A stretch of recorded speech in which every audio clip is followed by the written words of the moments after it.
Greetings, ladies and gentlemen, and welcome to the Bird Whisperer radio show, coming to you live from the Congaree National Park in beautiful South Carolina, USA. We're going to be discussing the wonderment, the beauty, and the awesomeness of our beautiful, beautiful feathered companions.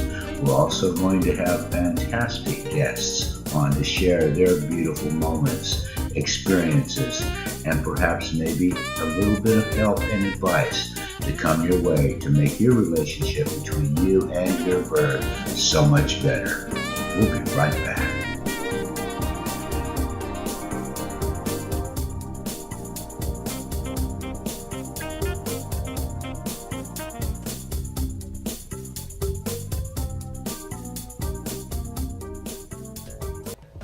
IQ Air, the #1 rated air purifier worldwide. Someone asked me once, how much do you really love your parrots? I replied, more than life itself. Then I was asked, do you have a clue as to how much more sensitive the lungs of a bird are than a human being? To be honest with you, I had not considered this. I researched some of the leading brands, such as Austin Air, Rabbit Air, which by the way we have used in the past. Then I discovered the IQ Air Health Pro Plus. I kid you not, within 1 hour the quality of the air inside my sanctuary was totally awesome. Please allow me to simplify this for you. The filtering process of IQ Air Health Pro Series Plus blocks and holds the super tiny particles, the ones that you cannot see with the naked eye. These are the bad boys that pass right through the filters of so many other purifiers. These particles are the ones that are deadly to you and your companion bird's respiratory system. With all due respect, you may think the current purifier systems you are using are working adequately for you and your companion birds. Please, stop fooling yourself. Walmart, Home Depot, Lowe's, etc., including all brands coming out of China, are simply a waste of money. Bottom line is this, my companion birds are worth it. My family is worth it.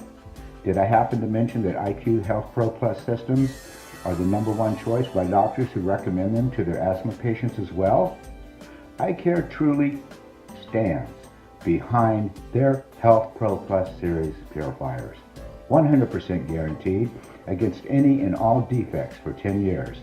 If they fail due to defects, IQ Air will fix or replace it for free. This includes everything. All you need to do is register your IQ Health Pro Plus series purifier within 30 days of purchase to be eligible for their 10-year limited warranty.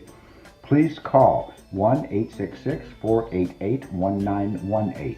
That's 1-866-488-1918 to talk to an indoor quality expert.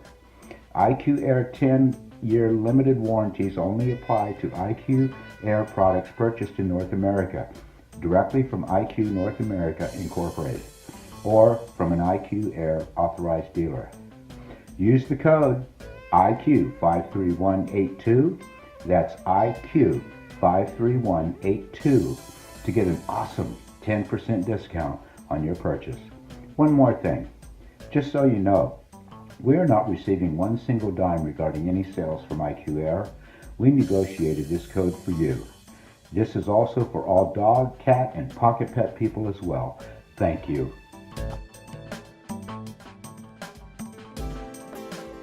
Good evening and welcome to your show. I am Michael Cox, your host this evening. Please welcome Patricia. Patricia is an extraordinary person who does incredible work for the avian community. Welcome, Patricia. Thank you, Michael. Thank you for having me. Oh, it's super. Please, I'd like to begin by, if you would please share with our listeners, what part of the planet do you hail from? My part of the planet is a beautiful town about an hour north of Orlando, and it is called DeLand. Oh. And we border the St. Johns River. Okay, and that's in Florida, correct? It is in Florida. Yes, it is. All right, super. And how's the weather there today? Nice, cool, beautiful? The weather here is hot today. We are experiencing the hottest, and maybe it's my age, but I don't ever remember it being this hot in June. I don't even know what to expect in August right now, but It's very hot. It's sunny. We do have sun, and the afternoon afternoon thunderstorms, but right now it's just flat out hot. I hear you. I'm in South Carolina, and I don't know whether, if we have a race, which one is the humidity capital of the world, but I swear to God, this stuff, I came from the Mendocino National Forest up by the Oregon border in California, and this humidity is just, it's knocking my pony in the dirt. I'm really trying to survive it, I know. I have a son in Oregon, and if I could move all 100 birds up there, I would. You have 100 birds? We have 100 birds. Okay, yes, you went. All in flight. Wow. Wow. Okay, how about this? Why don't you share with us what Patty's Parrot Palace is all about? Well, Patty's Parrot Palace started as just I think I want a small bird on my sunroom, and then it was, I think I want a friend for my small bird on the sunroom, and then the next thing I knew, I was buying a cage off of one of those for sale apps off of off the internet, and ended up walking into 14 birds in a shed full of spiders, roaches, rats, and no windows, no lights. And I stood there in the middle of the shed and said, something's got to be done.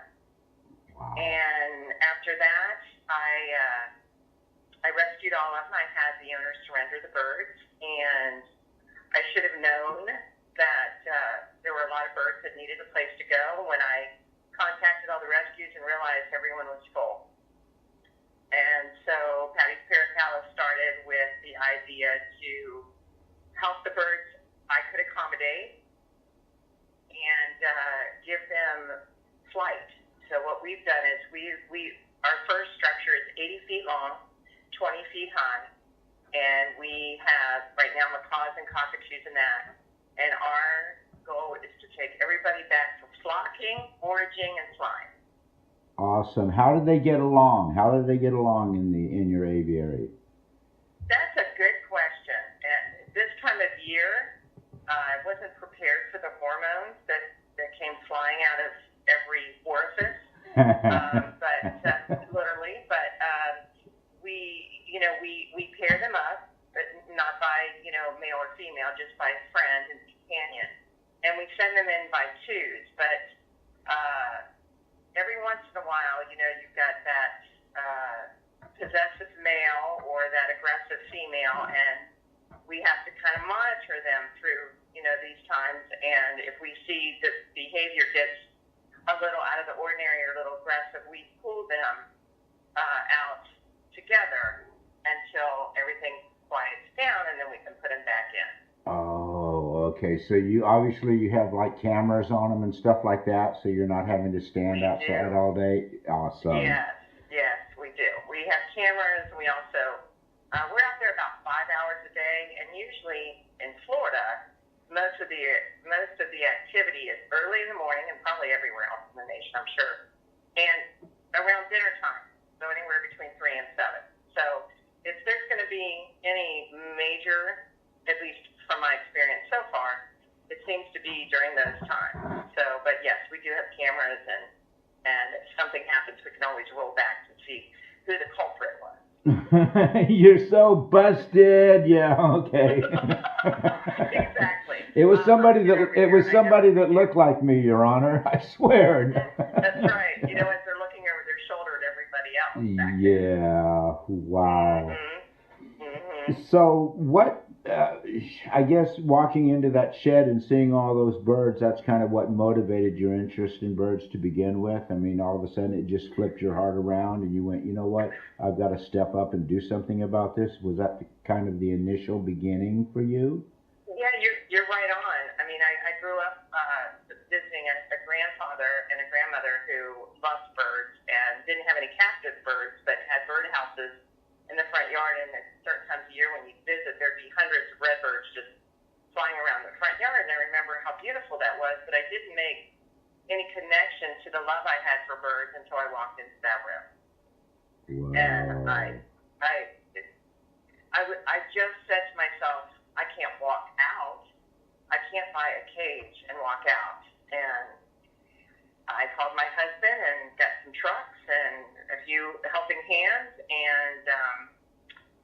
the lady knew she was underwater. She had, they were her husband's birds, and they were a hobby to him. And he had passed away 6 months prior, and she was doing everything she could just to stay above water. But she couldn't. It was too much for her. And so I had her surrender the birds to us, and I actually paid her for any cages that were worth, taking with us. And that's how it started. And from there, once you're in it, you're in it. How long ago was this? 2010. Oh, okay. So you've been doing this for a while then. Yes. At first, it was just, I had a full-time job. I was in real estate management. Had done it my whole life. Loved it. And I was diagnosed with.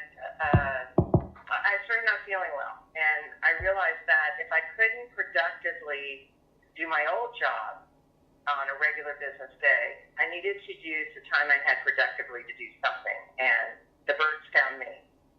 Are you okay now? Well, I was diagnosed with lupus, so you never can get rid of it, but you can manage it, and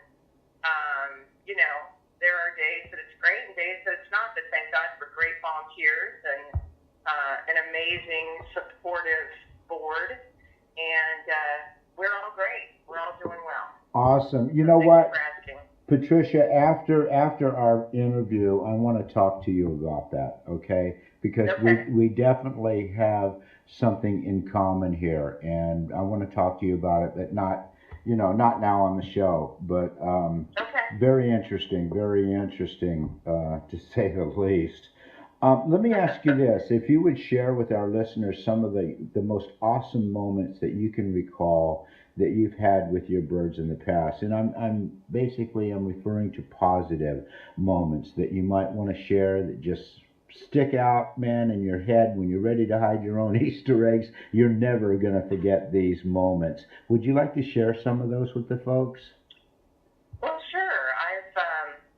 There's been so many over the years, mostly when you take a rescue that, not on a proper diet and not getting sunshine and not spreading their wings. So I could probably go all day on success stories and things that have just filled my heart. But in the beginning, we rescued a blue and gold. Her name was Bella, and she came from a supposed retired veterinarian. Bella was eating monkey biscuits, and this was her primary diet was monkey biscuits and cereal. Oh, jeez. Okay. And yes, and she was in really bad shape. And I didn't have all the birds at that time. I only had a few, maybe a handful, when Bella came into our life. And we quarantined her. We did all the good stuff. Well, Bella fell in love with my husband. And my husband was still a little hesitant on this whole bird thing. Such a commitment, and we love to travel, and, you aren't feeling well, and all that good stuff. And Bella just took his heart and wrapped her wings around it. And we only had Bella for 4 years, but we had Bella to where she knew everyone who walked in the house. She could say everyone's name. She would throw her head back and laugh like an old woman. She was just an amazing bird, and we could not change the damage from her diet, but what we did do was just give her enough love to take her to wherever she was headed. Yeah. And she was an amazing bird, and my husband still swears he's going to get a tattoo on his arm of Bella. So, but she was our first rescue that we really went through, from the beginning to the heartache to the ending with her. And what a great bird! What a great life she had the last 4 years. Bless your heart. But recently, we rescued a 14-and-a-half-year-old Moluccan cockatoo. His name is Peaches, and we were asked to come pick him up because the owner was no longer handling him, and he was isolated in a cage behind a plastic sheet so that the dander would not affect the household. And so we showed up, and there's this big, beautiful male, which they had thought for 14-and-a-half years he was female, Peaches, and he had one perch, and he was very arthritic. He wasn't very old, but he was very arthritic from not much movement, and they warned me that he won't come to you. He or she at the time won't come to you. She doesn't trust people. All she does is bite. And for 10 minutes, one of my volunteers and I stood there, and we just talked to her at the time, her. And we just kept saying, you know, what a beautiful bird she was and how sweet she was. And eventually one foot came off the bars. And the people behind me, the owners, the male, the husband and wife, kind of gasped, like, be careful. And I put my arm out. He put his one foot on me, and then I had to take his other foot and pull it, kind of pry it off the bars of the cage, because he just wasn't steady. He wasn't used to being back on an arm, and you know, the arthritis was bad. So he stepped up on me. Yeah, he stepped up on me, and he immediately put his head right on my chest, put his beak, just snuggled his beak right into my chest. You got him. And I looked, I got him. Yeah. And I looked back, and those owners were crying. And I said, he just wants to be loved. And you know, biting is one way he's trying to explain to you something that's going on with him. I said, are you sure you don't want me to help you through this and maybe coach you and coach Peaches and you'll have your bird back? And they were too afraid of him to give it another try. So Peaches is here in the aviary now. He is the big boy, but the gentlest of all the giants out there. And he will have a 10-minute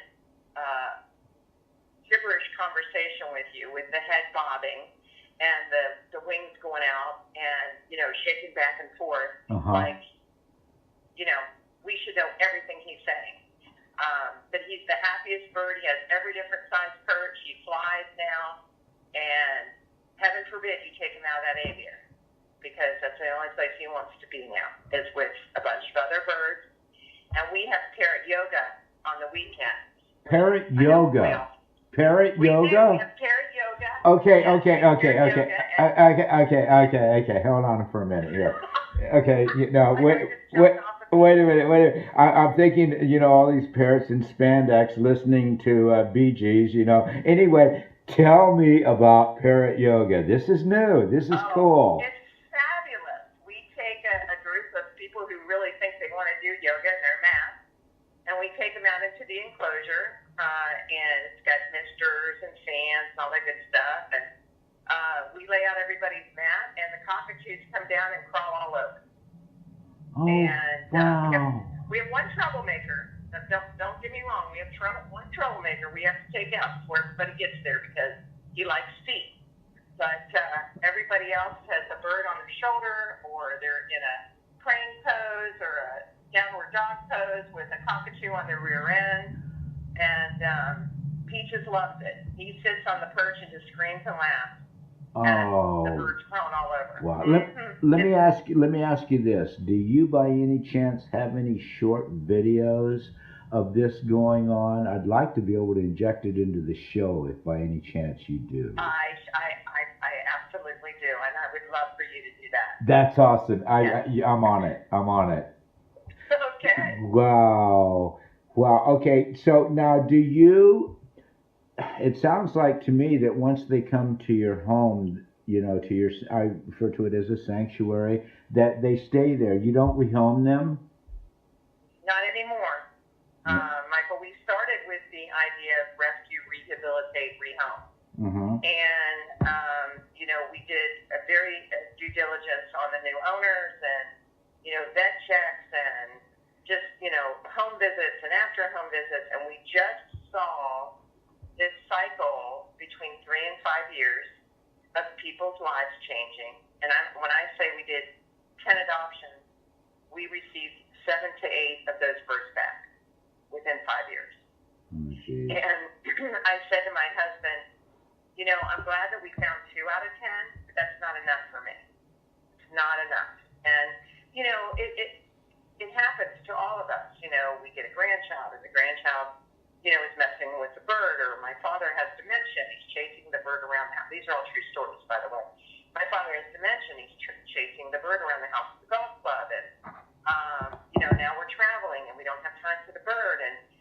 I just said if we can only offer it to 100 or 150 birds or whatever we end up with as our max, then that's what we're going to do, and we're just going to allow them to be a bird. And if they want the interaction, we do that with the volunteers and with the Parrot yoga and the tours with the kids and the Bright Futures candidates, and so they get plenty of interaction if they want it, and if they don't want it, they don't have to. They can just be a bird. And so that's kind of our philosophy is we're just going to let them be what they want to be. I really, really, really like you. My sanctuary is the same. Once they come here, there's this, I don't know, it might be a selfish thing, but when you hold a bird against your chest and you put your head down and they're snuggling in your neck and I play a little game with them. Like I try to pretend that both hearts now all of a sudden are beating as one. There's no way in heck I'm going to take and give this beautiful, beautiful, magnificent creature that has graced me with one of the most beautiful gifts that life has to offer, and that is to trust you, to love you, and to feel safe with you. I mean, it's... And I didn't know that. I didn't know that about you. And one of the things that I want to share with you, and also with the peeps all the way around the planet here that are listening to this, and that is that the people, I admire rescues. I have a respect for them. A lot of them are working really, really hard to do it right in all of it. I can't imagine what some of you have to go through when you finally say, okay, this bird's going to go to such and such, and you see this perfect match and all, of how your heart can handle it. I guess I'm weak. I couldn't do that. It would just take me out, to do that, so the people that have what I call sanctuaries, and I refer to a sanctuary as where a bird comes and he stays there and it's his home. He's not adopted out or whatever, and that's just so fantastic. Thank you for being on the planet, seriously. You're absolutely welcome. Thank you. When you say that about the trust that they privilege you with, is a word I like to use because, birds next bird people. But birds can tell you right off the bat, oh, I like you. I know that you're comfortable with me. Some we have to coax because of their distrust in the past. But, I have one blue and gold that actually was my baby. He wouldn't go to anybody else. He didn't trust anybody else. He disliked men with a passion. And I really hesitated putting him in the sanctuary because I felt like we had this bond, and was I going to, did he want to be with me, or did he want to be a bird? I didn't know, because when he's with me, he seems perfectly happy. He was a little hesitant when I took him out in the aviary, and when I go by his I call them their beds instead of cages. When I go by his bed, he'd yell, "Mama!" Oh God, no. Yeah, and it would just, of course you go over and get him, And so I was telling the volunteers that since he's been in the aviary, now he can come to me anytime he wants, when I'm there, obviously out there, which I'm here every day. And he's only yelled "Mama" once. He's been out there 4 or 5 months. So he's getting the best of both worlds now. He's able to have friends, he's able to be in the sunshine, he's able to fly, and he can still have Mama. But he's not in a cage just waiting for Mama. Right. And so it was, to me it was kind of like an unselfish move. Like you were saying, it's hard to not be selfish, and it is. But in this situation, now, granted, it's cost us a lot of money to do this, but he's getting what I feel is the best of both worlds for him now. And the fact that I don't feel guilty because I can't take him out of the cage every time he yells my name now really has ended up being a selfish act on my part, because now I have more time for other birds, Right, a rework of the heart. Let me ask you real quick.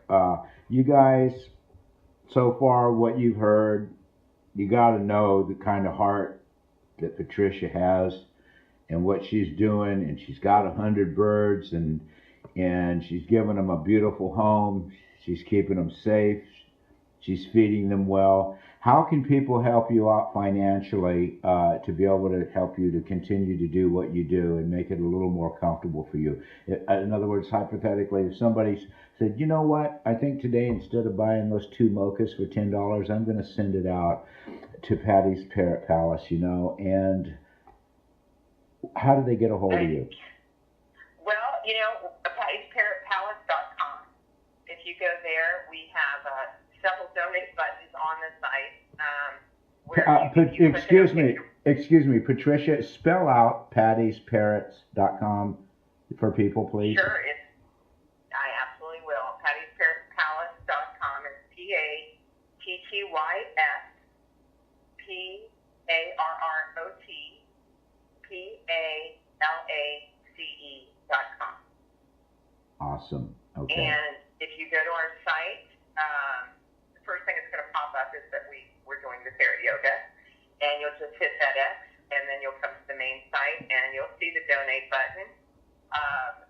I will tell you that financially, what hit us hard this last year was medical. It was a really staggering year for medical, and we were trying to get these flight aviaries up, which we have 7 still to go. And we did the most magnificent one first, which cost us $27,000. Ouch. But it's 80 feet long, 20 feet high. It's got the perches from the Ocala National Forest. It's got feeding stations and misters, and so we've taken what we've learned off of that one, and we're building smaller ones that should only cost us anywhere between $2,500 and, depending on the size of the bird, $8,000. And so, it's anything, like you said, 2 mochas. If we can get it for $10, we're lucky anymore. But the medical has been a tough year and has taken away from that. Another roll of wire, which is $350 for the aviary. It's just a roll of wire. I just had no idea that wire cost. Yeah. I hear you. The people that. I'm not even going to go there. Definitely. So, and we're all, like I say all the time, we're all begging for the same dollar. The dog rescues, the cat rescues, the bird rescues, the horse sanctuaries. We're all asking for the same thing. So, it's really hard. That's why we came up with, some of our other fundraisers, and, everything with the parrot yoga goes back into, sustaining the sanctuary. No one gets a salary here, and it's all for the birds. It's all it's about. Do you, by any chance, offer to people the option to be able to sponsor any of your birds? Absolutely. In fact, we are just reworking the website where there will be birds available on there to sponsor. I do have businesses that do that for write-off. Let's say if they're having a successful year. I seem to get more sponsors that way. But cool. You might not see it on there today, but it will be coming. I know that we are changing it to a different website form, and everything might not be available. But trust me, the donate button is on there right now. Yeah, that's the first. That's the first one. That when I converted mine from California to South Carolina here, I definitely went like, okay, you've got to go on there. Now, when someone sponsors a bird, what does that basically mean for them? Do they get photographs? Do they get updates on how the bird's doing? How do you do this for folks? Our sponsorship program, they are on our website as a sponsor, so they are recognized there. They also get updates on their birds by pictures, emails, videos, and we also send out every year a calendar, and each month is dedicated to one of our sponsors. Now that we have a little bit more than 12, we are kind of doing a couple, like a sponsor on the front page, a sponsor on the back page now, a sponsor in each month, because we are actually getting, more than just a sponsor a month kind of thing now. But, and we're always trying to think of something different to do for our sponsors. last year was a mug with a coffee mug with their bird on it, and it said, sponsored by, let's just say, one of our companies. Oh, how nice. I'm just going to use. Go ahead. I'm sorry. No, I just said that how nice, that of you to take and do that. Some places, sponsor the bird, yeah, okay, fine, and then you never hear from the person again, and they're sending right. $10 or $20 a month, and a year down the road, and they go, by the way, how's Bambi? It's like, Bambi lost her mother. Yeah, and Walt Disney suddenly awoke from cryogenic freeze too, going like, wow, I really missed a lot here. Let me ask you this, and this is probably because of your experience and because of the heart that you have, this is probably going to be the most important question I'm going to ask you today, and that is, what are some of your awesome insights, obviously, regarding birds to be able to help others have the best possible relationship with their birds that they can? Let's start from the heart and start from the heart, yeah. Yeah. Start from the heart, and I will tell you, patience. People just, they get a bird, they think, oh, it automatically steps up, it automatically talks to me, it automatically. And a lot of these birds, unless you can raise it and it trusts you from day one, it has a history just like every human. And we don't know their history. And if you're not patient with them and you don't sit and watch their behaviors, what makes them nervous? Does the vacuum make them nervous? I have noticed that ball caps make some of the birds nervous. So I have a rule, no ball caps in the sanctuary. And, a lot of the guys are like, and I'm like, I can just tell you that if you put that ball cap on, you're going to upset Sabrina, or you're going to, and so it's a matter of sitting back, being patient, keep your expectations at a minimal, and allow the bird to show you who they are. Not who, and I sound like a parent right now, not who you want them to be, but who they are. And work with them patiently, communicate with them, and just take your time. They live forever. Don't be in a hurry. Okay. That's my insight. Okay. Awesome. Yep, patience. That's something that I learned a long time ago, is that when I decided to make the choice to get out of my head and start letting my heart guide me, is when everything turned around, so to speak, not just with birds, but I mean my entire life, and I applaud you and your husband and the wonderful volunteers that you have that are doing what you do. I really wish, and this is being said to you with heartfelt feeling here, and that is that I really wish that there were more people on this planet like you, not just in the United States. We're talking to people in 192 countries all around the world, that to step up, to take the time, to take and step up, because I walked away from a really awesome career. I got my doctorate in marine biology. My thesis was building a language for killer whales.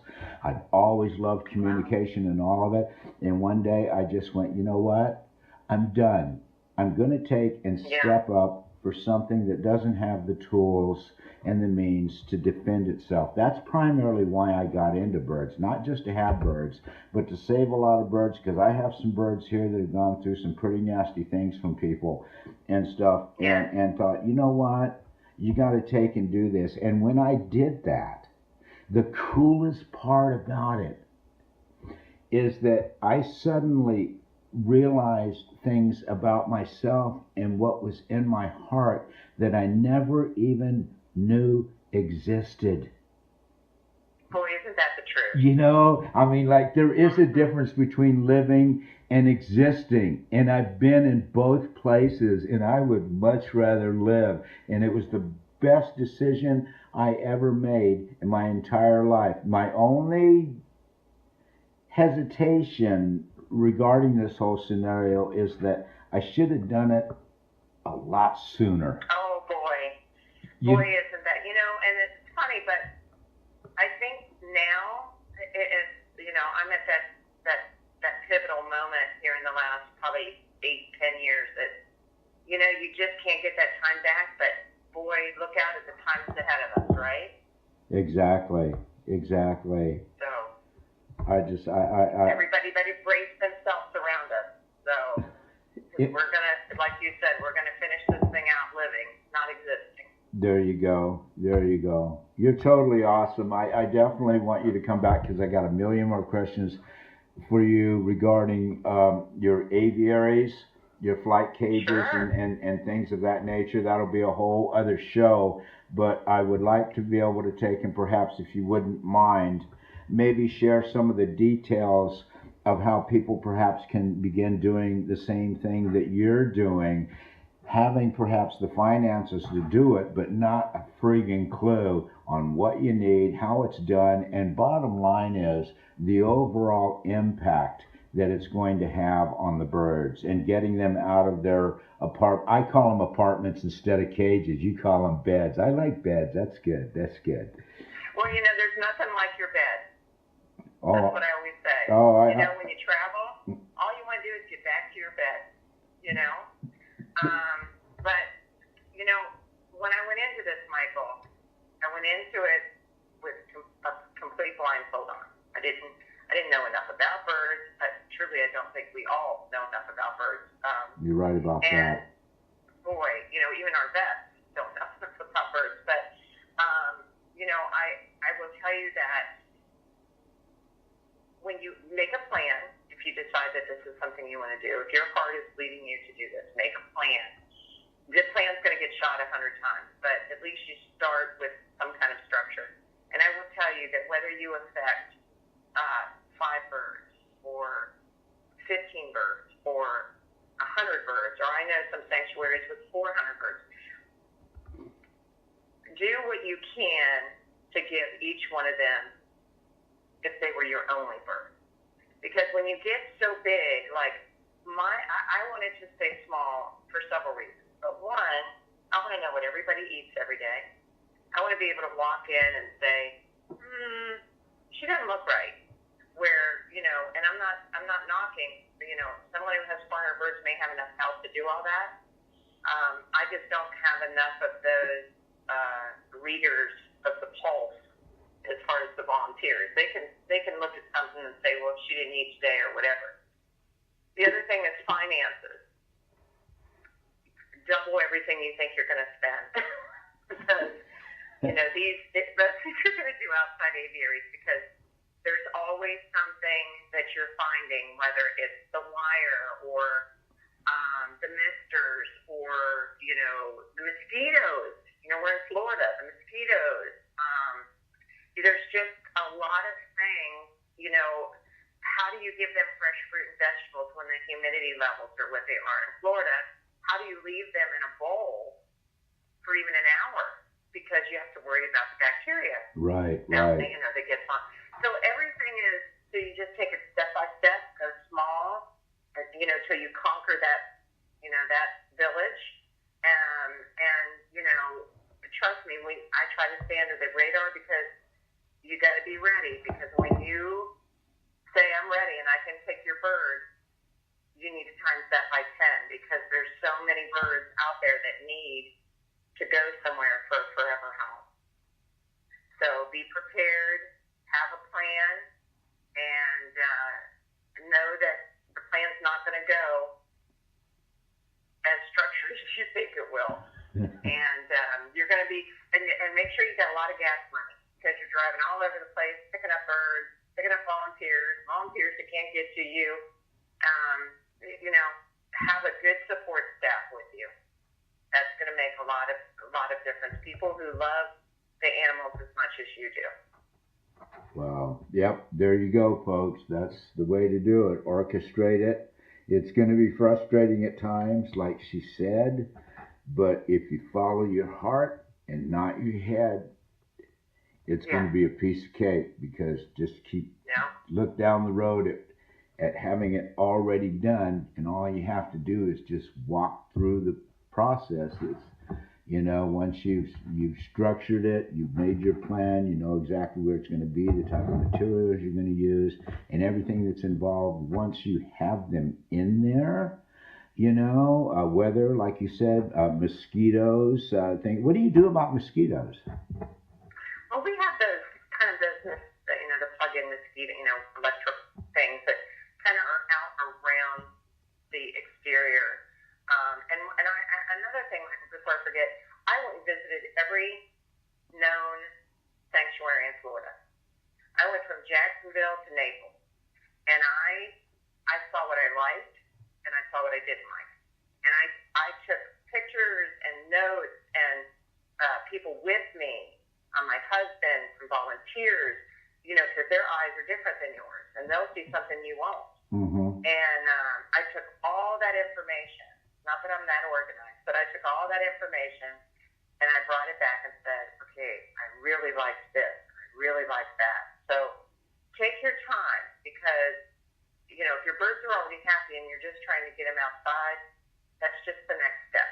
So it's better to do it right than get them out there and be in a total chaos because, you didn't know this would happen or you didn't think the structure would do this or, but have a support of other people whose love for the birds, is as great as yours. Because I will tell you that some of the sanctuaries in Florida that I'm acquainted with have been very helpful.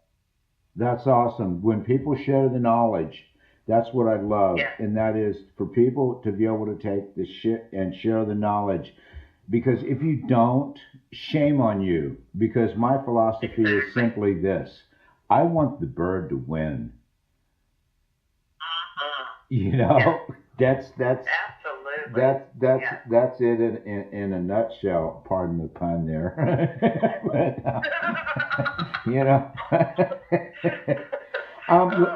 Also, let me ask you now: when people decide, when you guys decide that you want to go ahead and start out with a small aviary to go outside. I've always heard, and correct me if I'm wrong, but if you're going to put a bird outside to be outside year round, you want to put them out pretty much at the beginning of spring so they can get acclimated all the way through the seasons. You are so right on. Yes. Okay. Yeah. We had hurricanes here, so we actually were going to put them out last August, maybe. No, last spring. And I said, but it was late spring. And I said, we're going right into hurricane season. I don't want to take them from this safe bed where, they know everything around them and what's happening, where their food is, the elements around them, to this, structure outside. And in a month, we're going to have the storm.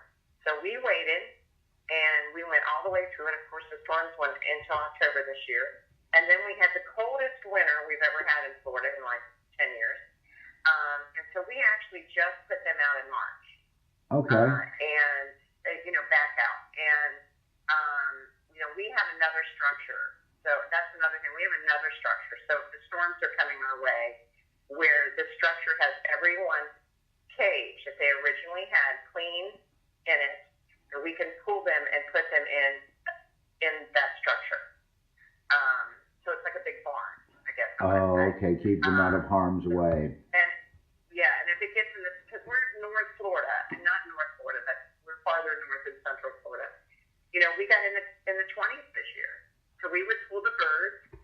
We had the barn heated, which I won't even tell you that the power bill went up 3 times the amount it normally is. But 29 is just for us it was cold. Yeah, well, 29. Standing there, yeah. and just my feathers. I don't know how they could do it. So we have a different structure for those emergency times, those emergency situations with weather. But would definitely start in the spring and give them that time to enjoy the beautiful weather and acclimate slowly into each season. Okay. Something that you mentioned regarding weather.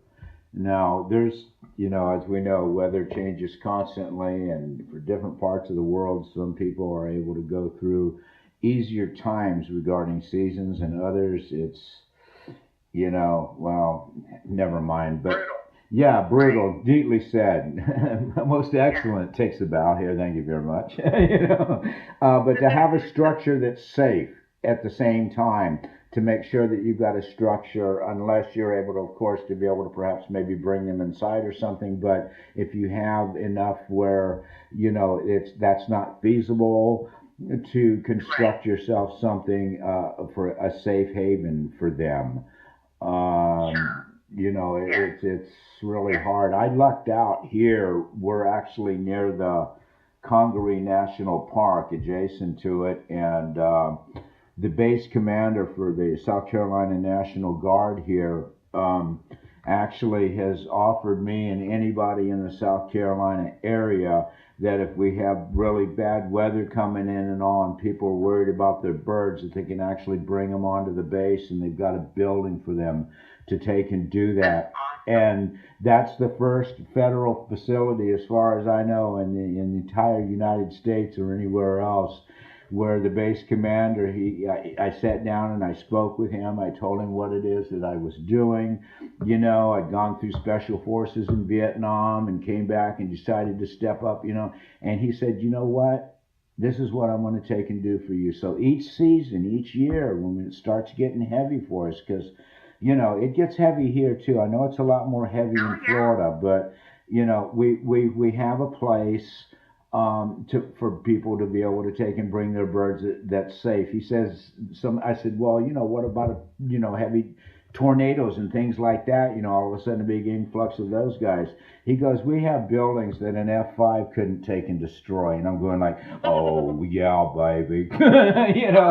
Okay, yeah, that'll work. So what I want to share with you peeps out there, and that is this: if you live near military bases, wherever you are, make an appointment with the security officer, basically, first of all, and set up an appointment with the base commander and see whether or not they might be willing to take and help you guys out in your area in the event of an emergency. I just went and asked. That's all I did. And they said yes. So you may have resources around you, you guys, in which they're able to take and reach out and give you a hand and make you feel a lot better regarding your birds and your friends that have birds and stuff, and nasty weather that's coming, and all, that you might be able to take and do that. As far as I know, it's not illegal for a military base, to offer help like this, because if it wouldn't happen for me. So reach out, you guys. Use them as a resource, man. They're not there just to learn how to shoot and take people out, man. They're also there, in this particular instance, to help. And I think it's cool. Yeah. All right. Well, Patricia, once again, thank you so very, very much for taking the time with us this evening. You shared a lot of wonderful heart, a lot of really good information for people. And keep up, that's really tacky, keep up the good work, girlfriend. No, you know what? Let your heart sing, and welcome to another day in our universal playground. And thank you for being here, and thank you for doing what you do for Bird. I think, personally, that you are totally awesome, and I thank you. Well, thank you, Michael, and thank you to the listeners for being with us today, and I hope to meet you in person soon. Oh, me too. We're just up down the street from one another, pretty much. Yeah, I mean, 6.5 hour drive. Yeah, okay, awesome. Well, thank you so very, very much. You're welcome. Okay, good night. Do you want Pam to get you some food?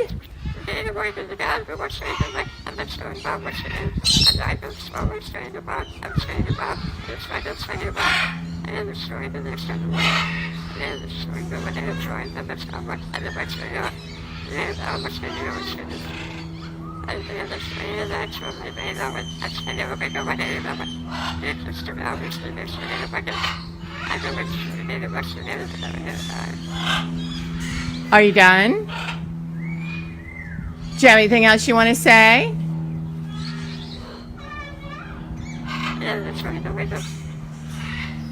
Okay. Deal.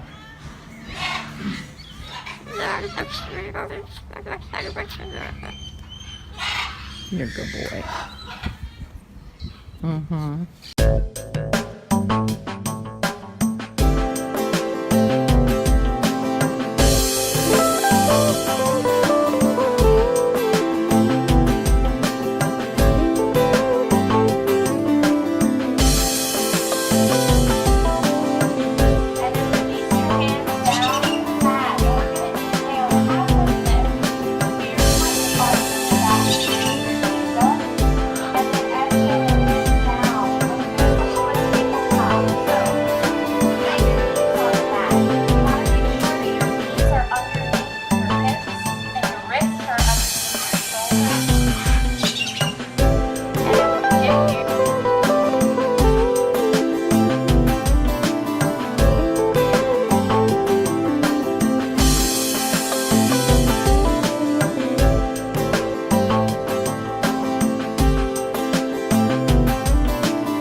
We would like to extend a sincere thank you to Tom Rowdy Bush, the creator of Rowdy Bush Foods.